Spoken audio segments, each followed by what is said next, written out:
In the early 2000s, there were a lot of first-person shooters set on Earth, distant alien planets, space, even alternate dimensions, but there weren't too many set beneath the ocean. That is, until 2007, when 2K released Bioshock to the world. Now, while some labelled Bioshock as a spiritual successor to the System Shock series, outside of some of the mechanics, the game's overall identity is quite unique, and arguably started a new trend of first-person shooters with role-playing game elements. Sure, there were games that came before it that had these mechanics, but none of them really felt as cohesive as Bioshock's mechanics.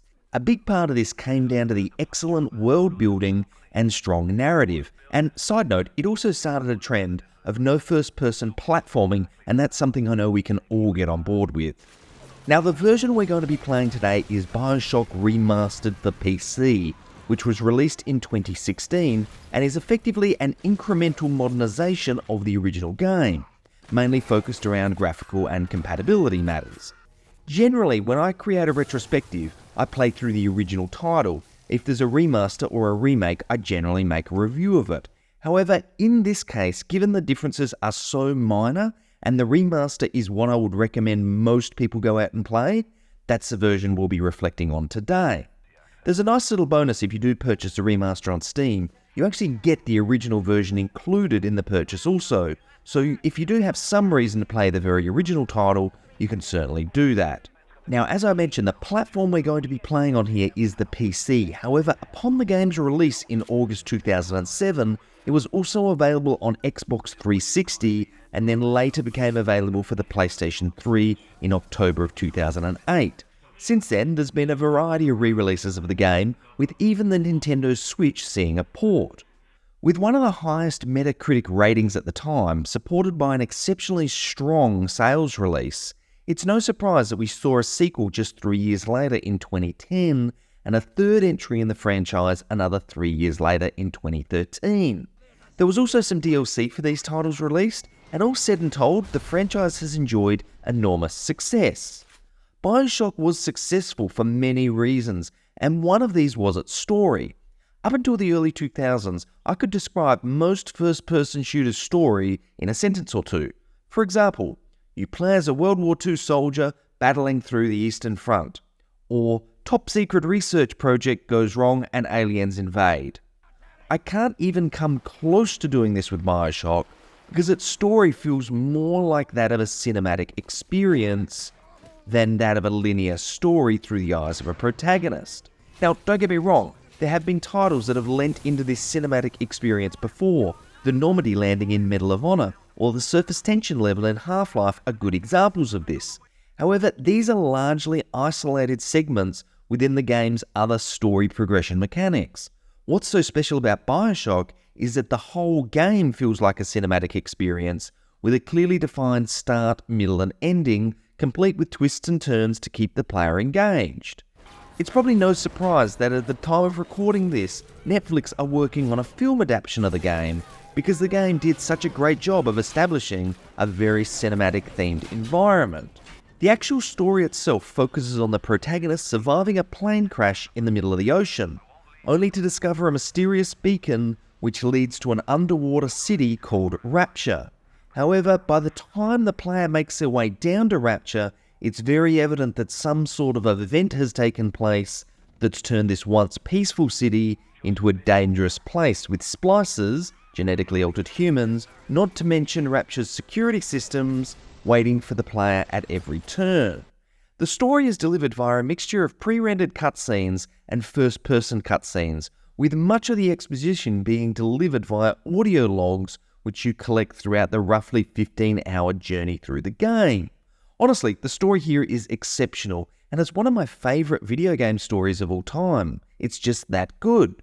Before we continue, a massive thank you to everyone who supports the channel. If you enjoy this content, please do consider subscribing. It helps support the channel, and you can be notified of new content the moment it drops. With that out of the way, let's splice ourselves up, descend down to Rapture, and head back to 2007 to remember Bioshock. Now, while the story of Bioshock is quite linear, the gameplay experience is anything but linear. And while I think the official description would be a first-person shooter with RPG elements, That game description doesn't really do justice the amount of agency the game provides the player, because the RPG elements aren't merely additive to the game, but a core part of the game experience and directly tied to the overall story. Now, every good game needs to get the basics of control and combat right, and Bioshock mostly succeeds here. Control feels grounded and much more deliberately paced than other contemporary titles in the genre. Generally, in a shooter, you benefit from having quite rapid movement speed to aid in combat. However, this doesn't exist in Bioshock. Even with auto run on, you move slightly slower than a standard walking pace in any other title I've encountered. And this all comes down to matching the game's overall pacing and helping build player vulnerability. Combat is good, but requires adjustment from what you would find again in other titles, because things like the tried and tested strategy of circle strafing and shooting and running between cover don't work when your movement speed is about equal to that of your enemies, and the enemies have really good AI to aid in taking you down, with everything from attacking in numbers, to running away if they are near death, and even to jumping in a pool of water if you set them on fire. Outside of the regular human and security bot enemies, you have the well-armoured big daddies to contend with also. These are effectively mini-bosses which guard the little sisters, little girls who move through the level scavenging the game's most valuable consumable atom, which helps to create plasmids. More on this later. You can't interact or damage the little sisters until the relevant big daddy has been dealt with, and it's perhaps this enemy type which really makes you come up with a plan as opposed to running in all guns blazing, as these enemies can move much faster than you and rapidly deplete your health, especially on the higher difficulty settings.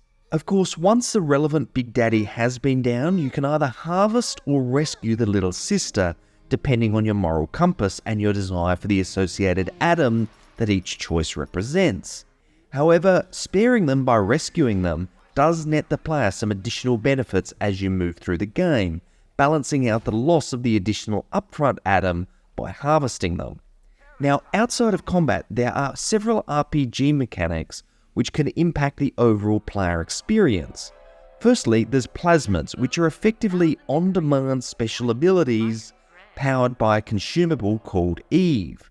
Think of this as your MP reserve for those accustomed to more traditional RPGs.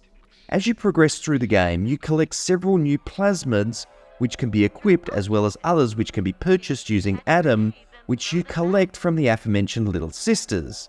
You can also upgrade these plasmids, which generally offer an increased power or duration of whatever the status effect they apply. These plasmids aren't just a novelty, they're an essential component to your survival, and you will likely find a few that will support your game style, which for me was Incinerate and Winter Blast. But with everything from unleashing a swarm of bees to shooting electricity and everything in between, there's bound to be something for everyone's unique playstyle. Now, the RPG elements don't end with the plasmids though. Instead, you're also able to equip tonics across 3 categories: combat, engineering, and physical, with a similar unlock and upgrade system as found with the plasmids. Tonics offer passive buffs to everything from specific weapon damage uplifts, improved hacking efficiency, higher damage output to specific enemy types, and a lot more. These systems combine to give the player an awful lot of agency as to how they approach the game without impacting the overall narrative pacing. Also, a word on overall pacing. Bioshock is a masterclass in both pacing and tutorials, adopting a show, don't tell approach.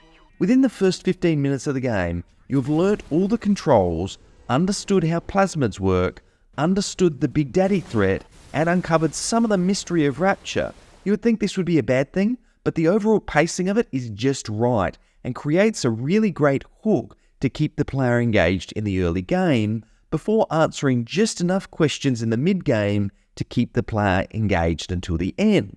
Outside of the combat challenge, there are also puzzles which revolve around a hacking mechanic. Effectively, you can hack security systems, locks, or even the security bots themselves via an interactive minigame, which can be made easier through the use of tonics. Combine this with your other specific choices in plasmids and tonics, and you can dramatically change the way you approach or avoid combat. The good news is that pretty much all of these systems work together really well, and gameplay is a blast because of it. However, when we examine something, we need to look at the things which perhaps didn't work as well as others, and in the case of Bioshock, I only really have two main critiques around gameplay. The first is the mini-boss segments, and I'm specifically not referring to the Big Daddy encounters here. Rather, the game will occasionally have objectives which revolve around a need to eliminate a specific person, which is fine. However, this person will have a much tankier health bar and subsequently much higher stopping power than a regular enemy, meaning that particularly in the early game, I found myself depleting a lot of resources, namely ammo, which isn't exactly abundant, in the pursuit of these objectives, which later made periods of moment-to-moment gameplay a struggle. I said before the game makes a player feel vulnerable, and this is generally a good thing, but there are certain times that it makes the player feel vulnerable for the wrong reasons, and I feel like these mini-boss battles are one such example.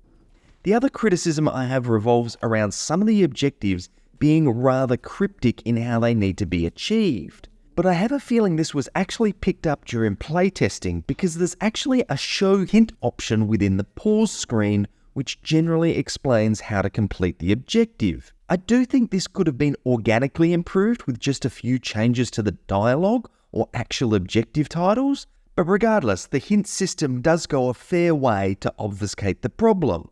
Now, while there are a lot of ways to approach combat, at the core of the combat system are Bioshock's weapons.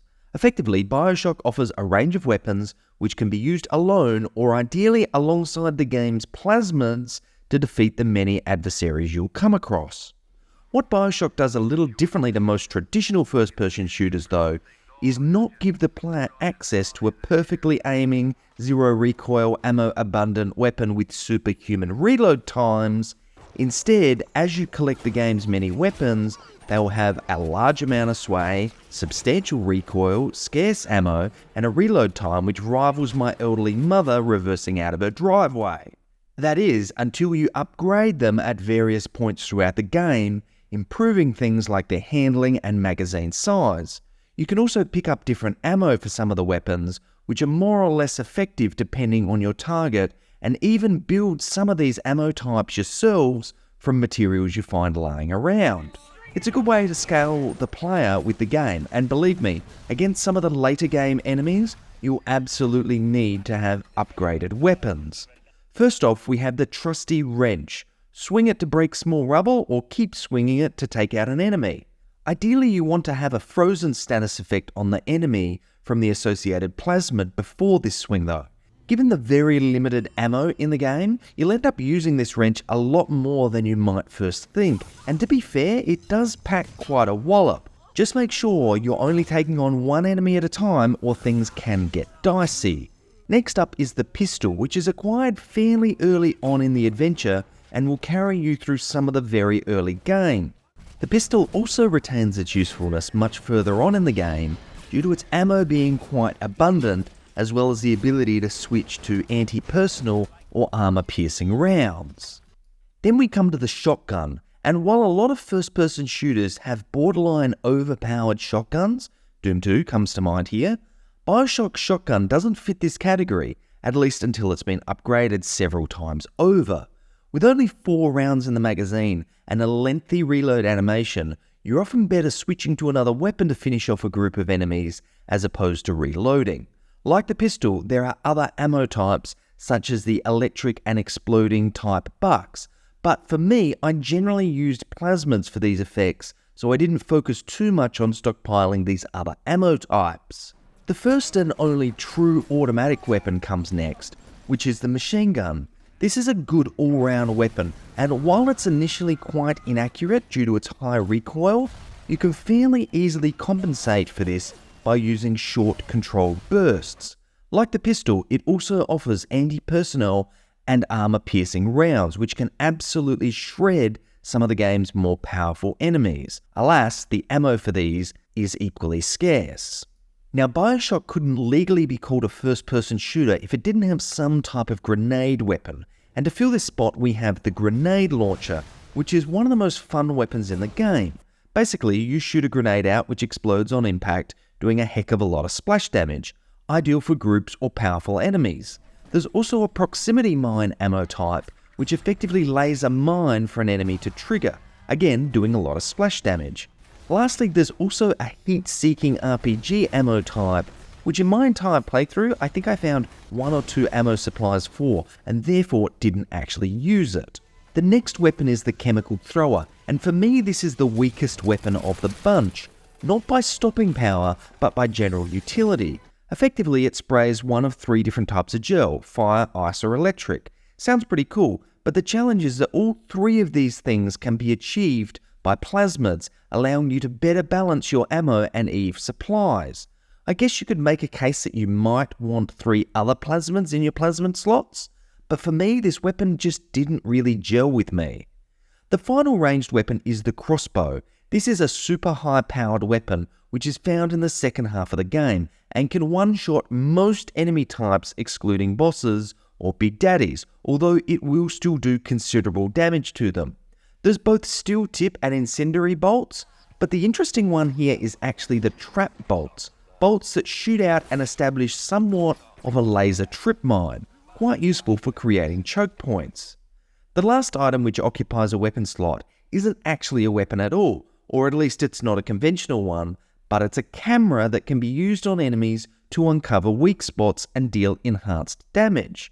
Overall, while there's not an overwhelming amount of choice in the weapons, the offensive combinations possible with the use of plasmids and tonics mean that you'll always be finding new ways to enjoy the combat. Presentation-wise, you'd think that being stuck underwater for the majority of the Bioshock campaign would lead to a repetitive form of level design, but the truth couldn't be further from that. Rapture as a location has a wide variety of biomes, including a good mix of functional and recreational-based spaces, all well designed to guide the player through them. One of those tropes I'm glad they largely avoided was the whole there's a water leak and you need to escape a room quickly before it fills and kills you, because this type of urgency wouldn't suit the overall game pacing and the style which it works so hard to establish. Now there is some backtracking in Bioshock, but it never felt like a chore because of the varied and highly detailed environments. Even looking solely at the non-remastered base game, for a 15-year-old title, the art style has held up remarkably well. You can tell the developers went more for a stylized art design as opposed to a photorealistic one, and this really goes a long way to helping the game stand up in modern times. While there isn't an abundance of polygons being pushed into the character models here, all of the animations are exceptionally well detailed, which really takes your mind off the lack of fidelity. Overall though, there's no doubt that Bioshock delivers a unique and satisfying presentation and art style that easily carries its appeal into modern times. Sound design is equally strong, with all of the audio featuring a rather unique retro style perfectly suited to the art style. Voice acting is as good as you're going to get in any video game, with all of the characters, both friend and foe, delivering impactful and meaningful dialogue. You can tell these voice actors took the time to understand their characters' motivations as opposed to just reading off a script, and it really shows.